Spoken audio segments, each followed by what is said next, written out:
Welcome back. Well, now we do have Mr. Olamilekan Adegbite, who is the Honorable Minister for Mines and Steel Development, joining us on my studios in Abuja. Good morning, Honorable Minister. Thank you for joining us today on the program. Thank you so much. I mean, tell us this. I mean, I know that you were a commissioner, now in that position. And there are usually different expectations from people when you are in certain offices. Has anything changed for you, besides mentioning the KPI that the president gave some time ago?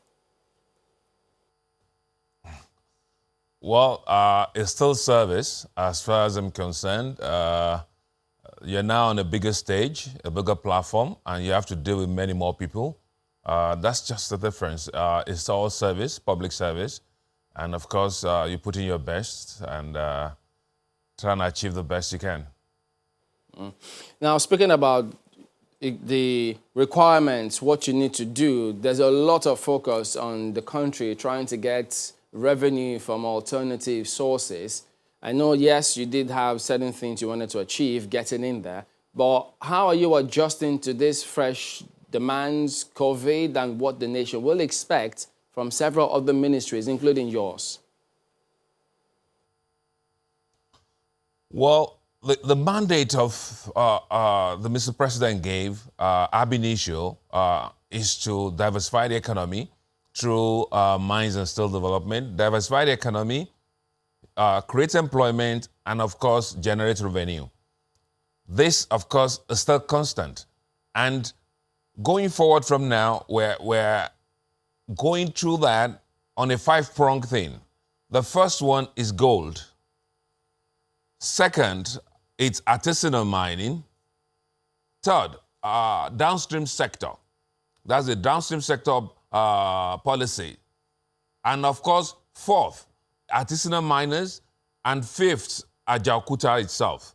These are the major prongs. Sorry, I think I mentioned artisanal mining twice. That's NIMEP 2.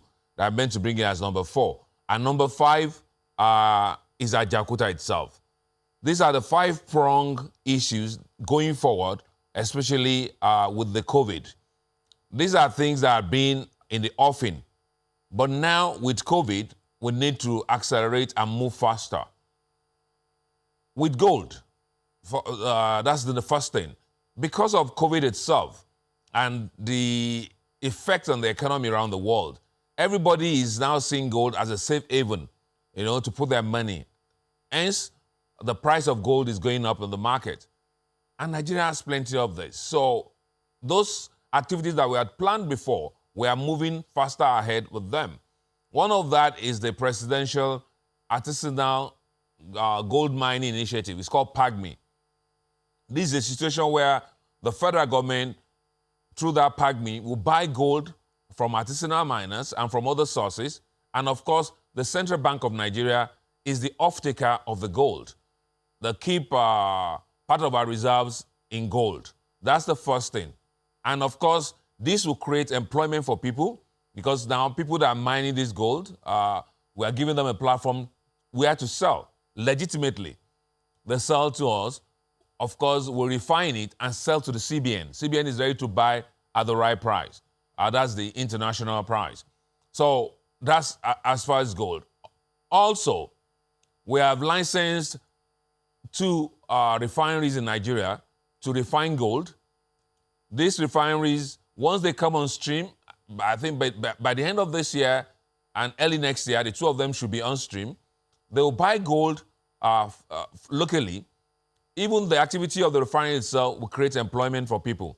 So gold activity generally is going to be tied back to creating employment and, of course, generating revenue for government. That's the first thing post-COVID. Sometime next week, I think Tuesday, there's going to be the launch of the second refinery. That's Dukia Gold. The first, of course, is Kian Smith, which is based in Ogun State. That's as far as gold is concerned. And then we're going into downstream policy.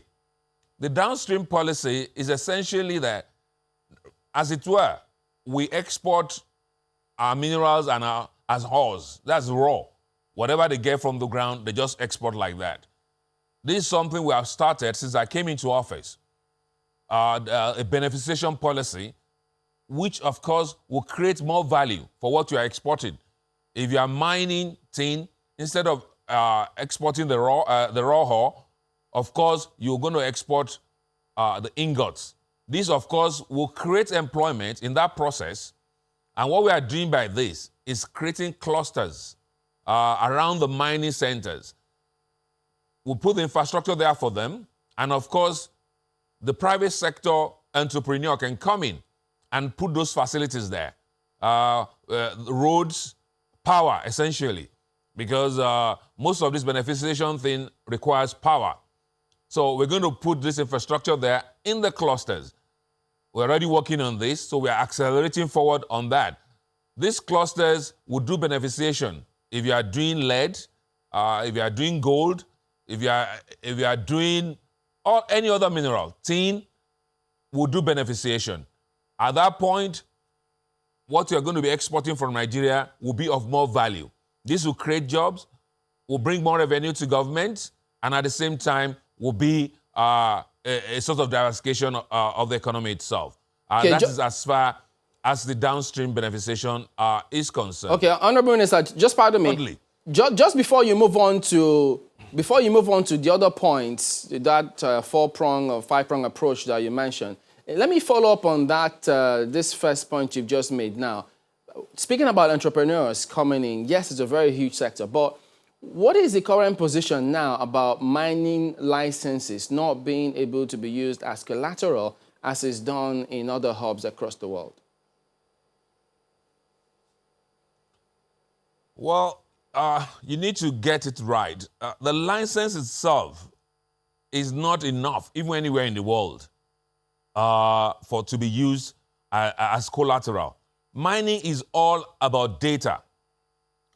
The data is what tells you what is available below the ground. So once you have this data, and you have something what you call a proven reserve. For instance, if you are doing gold, and you've got the data that tells you you've got 800,000 ounces of gold under there, the value of that is known immediately. You can approach any financial institution, of course, to get funding for your project. But ordinarily getting an exploration license or even a mining license does not, because it does not tell anything. So after you've got your license and you, of course, explored and obtain the data, which is called bankable data. When you have the bankable data, of course, the banks, the funds will find you. So that's actually what it's all about. It's not just within Nigeria. You need to have that data, what is called the bankable data, before you can, of course, approach institutions to fund your project. Okay, then on that artisanal mining, I came across a report done by PwC where they indicated that Nigeria were actually recorded to have had less than 0.5% of GDP from mining of solid minerals. And this, they say, was just figures solely from formal mining sector, and that we could actually do far much more. Do you have a target in this regard? Of course. Our target is by 2025 to get to 3% of the GDP. And some of these activities that I was outlining earlier in gold, in artisanal mining, these are some of the strategies that will take us to that 3%. The mining sector had been neglected for so long. And we have to thank President Muhammadu Buhari at this point. Sometime in 2017, for the first time ever in the history of the mining sector, they gave us what we call intervention fund. That's a 30 billion naira intervention in 2017. What the sector had to deal with in the past is budgetary allocation, which of course can never be enough to do what you needed to do. So this intervention in 2017 has brought about an exponential growth in the activity in that sector. And now our target by 2025 is to be able to get to 3% of the GDP to Nigeria. And of course, you could begin to see that the growth from 2018 to 2019 was a leap. For the first time, the sector, like I said, from royalties and of fees alone, we were able to make 5 billion naira contribution to the economy. That is a first-timer. So this is growing, and we are hoping that, like I said, 2025 is just 5 years down the line. We should be able to get to 3% of the GDP. Of course, working on those activities I've said, on gold, artisanal mining, downstream sector, NIMEP 2, and of course, Ajaokuta itself. Those are the 5 prongs that we are following up so that hopefully by that time, we will get to that 3%. And even, of course, exceed it. The number 2 item which you mentioned, which is that of artisanal mining. Well, these activities happen at the state's level. And you are not unaware of the issues that a number of state governments have been having with these artisanal miners, some of them from foreign lands, some of them, who are locals. And there are also allegations out there that there are a number of people, who are powerful people, so to speak, who are getting in the way. So question here is, how are we managing, especially collaboration with the states? How are we managing this to ensure that we move a little faster? One would assume that maybe if the states played more prominent role in it, we'll be able to achieve faster results. Well, let's say this. Nigeria as a geographical entity, of course, is split up into states. So the activities, of course, will have to take place in a state or, of course, in the Federal Capital Territory here, which, of course, happens. Mining itself is on the exclusive list, just like oil and gas. So it's administered by the federal government. But at the same time, state governments are allowed to participate in mining, but not as not as government itself. They form what you call an SPV. States are encouraged to form companies who can approach the mine sector as a corporate entity, not as government. And of course, I dare say every state in Nigeria has this company. They have one mining company already that's already incorporated. And of course, they are working with us and we are helping them along. When they come to the mining ministry, of course, they come for licenses within their jurisdiction. They want to mine so, they want to mine such. So it's already happening. There's that cooperation between the states and the federal government. But they don't come into mining as government. They come into mining as corporate entities, which of course the states are allowed. And we're having a very good cooperation from the states on this level, and things are working for us. What you may want to say is that for now, because mining has stopped for a while in Nigeria, mining was, before oil and gas came in, mining was the main thing. Then with oil and gas, we moved away from mining and we're coming back now. Mining is essentially artisanal based in Nigeria now. The artisanals are Nigerians. No foreigner is allowed to be an artisanal miner in Nigeria. So if any foreigner is participating in artisanal mining, it's illegal. So I need to distinguish that. You said that artisanal miner may be foreign. No. Artisanal miners are essentially Nigerians who are into subsistence mining. They're essentially very, very low-scale miners who, of course, whatever the win means is going to provide their daily bread for the next couple of days or months. These are people artisanal miners. And what government is doing with artisanal miners, because right now they are predominant, about 90 to 95% of the activity in the sector is by artisanal miners. Government has a policy, and we are bringing them into the fold to formalize them. When they are formalized into cooperatives, they can now approach financial institution to get funding for their activity. Government is providing funding. There is a 5 billion fund with a BOI, Bank of Industry, which is meant for artisanal miners. They can approach, they can't come individually because it's difficult to identify and, of course, to guarantee such. What government is doing for them is organizing them into cooperatives so they can approach this funding. They can get the funding, it's very cheap, it's at 3%. They can get funding, they can buy equipment. At the same time, government is giving them extension services, which did them safer mining methods so that, they can be safe on that. We teach them newer methods of mining and so on and so on. And of course, we give them the equipment that they need to do the mining. But they must come together as cooperatives before they can approach all these facilities that government has for them. Before and you lastly, talk about... government also is the off-taker of whatever they buy. So we are providing buying centers. Okay. This buying center is in every state. So when whatever you realize, whatever you win, you can sell to government and you are not exploited by the so-called foreign artisanal. Good to know that. So before you talk about Ajaokuta, which is the other part of what you're going to speak about, tell us, what is going on with all the reports you've been hearing about Chinese illegal miners and those who you say were powerful interests who are working alongside that? What's being done to stop all of that? Well, once again, I must say, give kudos to President Muhammadu Buhari, because part of the funding that was extended to the sector in 2017, through that, we created what you may call mines police. There is a special surveillance task force that has been created.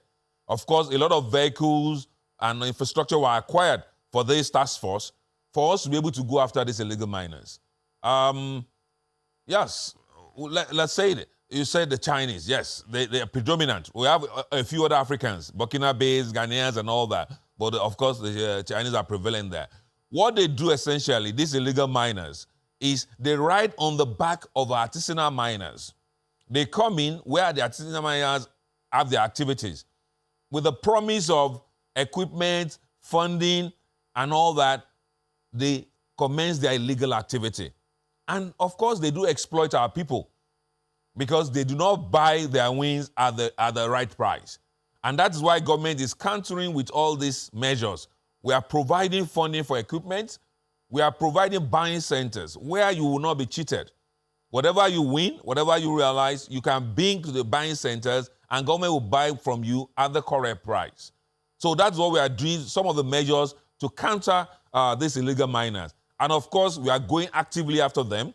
You realize that mining occurs mostly in remote locations, sometimes inside very deep bush, jungle, and all that.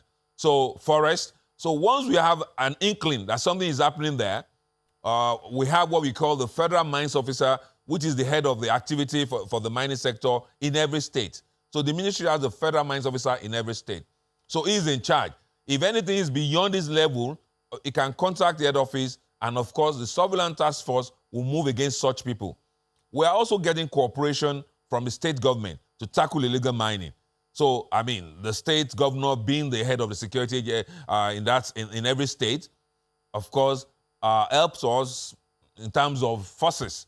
They provide police force, civil defense forces and all that, and they help us to arrest these people wherever illegal activity is taking place and it comes to our knowledge. So these are some of the forces. While we are trying to flush them out through the surveillance task force, we are also giving incentives to the artisanal miners to dissuade them from cooperating with illegal miners. So basically, these are the two-pronged approach. Okay, let's see how much we can cover regarding Ajaokuta. There's been a lot of talk, expectations about it ever since you came into office. A few months have passed. What is the new thing about Ajaokuta?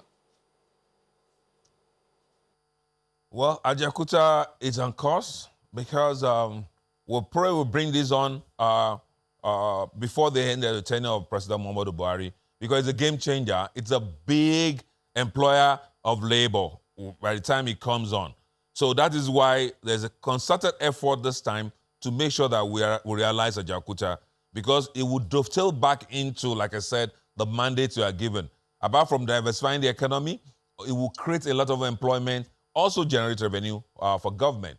As it were, starting from the bilateral we had in October last year in Russia during the Russian-African Summit, Mr. President and the President of the Russian Federation, of course, had an agreement on a government-to-government basis where the Russian government, being the original builders of Ajaokuta, will come back and help us to complete whatever is left there. Of course, do some audits. Maybe some of the technology needs to be replaced. But essentially, Ajaokuta, if you go to the plant now, it's okay. Rather than people saying that nothing is looted, the plant is there and is running fine. They do a lot of dry run. But the Russians will come and, of course, help us to complete Ajaokuta, like I said, on a government-to-government basis. And that process has started. Even as we're speaking, we should have had these people on ground now for the technical audit, except for the COVID.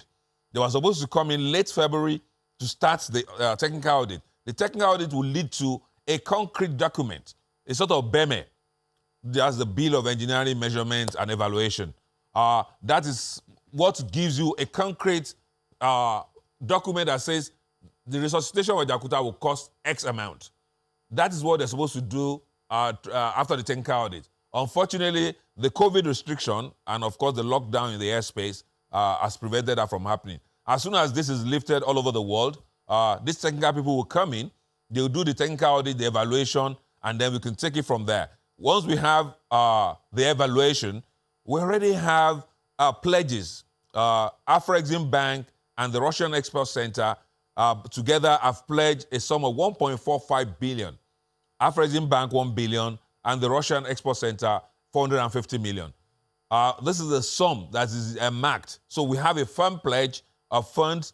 We are waiting for the evaluation, and then, of course, the work can start. As it were now, a lot of work is going on. We've had meetings at the Cairo office of Afrexim Bank, where the Russians were also there. That was sometime in February. And, sorry, that was in March, early March, not February. We've had that meeting, and now the Ministry of Justice, which, of course, is also represented on the team the president set up, they are looking at some agreements. The Ministry of Finance, they're also on the team that Mr. President set up, are looking at some of the figures. So work is going on both sides, and as soon as the lockdown is over, the technical people are able to come in, do the evaluation, and then we can make progress. And we are praying and hoping that we can achieve Ajaokuta itself to produce steel within the next 2.5 years. Just one more thing, Minister, before we go. We've seen several reports. I mean, this has been on for a while as well. So are you aware of the certain case concerning a certain Dr. Ruben Jaja, the president of BFI Group? He says he has a judgment against the federal government and the BPE about Alscon since July 6, 2012. And he says even till today, that even the current BPE have been frustrating efforts to hand over Alscon to him, that they had an SPA agreement and nothing has happened ever since then. Are you aware of that matter? Yes, I'm aware of that because the Alscon, that's the Aluminium Smelting Company of Nigeria in Ajaokuta Steel, of course, belonged to the federal government, and of course, it was part of the privatization process that was done and all that. It's a long case, but let me just paraphrase. Dr. Jaja came with some group, BFIG, and when the advertisement was done, they came in, they won the bid. And he was given a time frame to pay 10% of the money agreed. Unfortunately, Dr. Jaja could not come up with the funding within the time frame. So it was offered to the reserve bidder. You know, when you do a bidding round, somebody wins, and of course, you always have a reserve position. Of course, he failed to meet the terms. This process, he was not satisfied. He went to court. The case went all the way to Supreme Court, and the Supreme Court said, okay, please, because of some excuses, whatever, offer it to him again. And for the second time, Dr. Jaja was also offered a second opportunity to pay up 10% of the money. And of course, Dr. Jaja could not meet up with that. The facts are in the papers. It's a long case. I've read it since I came into office. It's a very big file. But government is not wrong in anyone. It's been offered to the reserve bidder. They are there. And very shortly, they should be able to produce aluminum from there. It's an issue of power generation for the place, and of course gas.